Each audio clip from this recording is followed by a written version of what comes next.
স্বামী স্ত্রী একে অপরকে যাকাত দেওয়া স্বামী স্ত্রীকে দিতে পারবে না, কিন্তু স্ত্রী স্বামীকে দিতে পারবে। কারণ স্ত্রীর উপরে স্বামীর ভরণ পোষণ কিন্তু আবশ্যক না, বুঝছেন?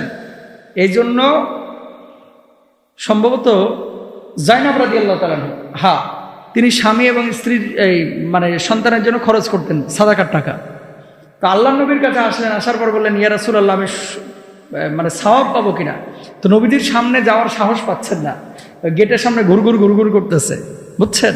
অমনি বেলাল রাদিয়াল্লাহু তাআলা বের হয়েছে, কি গো এখানে ঘোরাঘুরি করতেছো, কারণটা কি?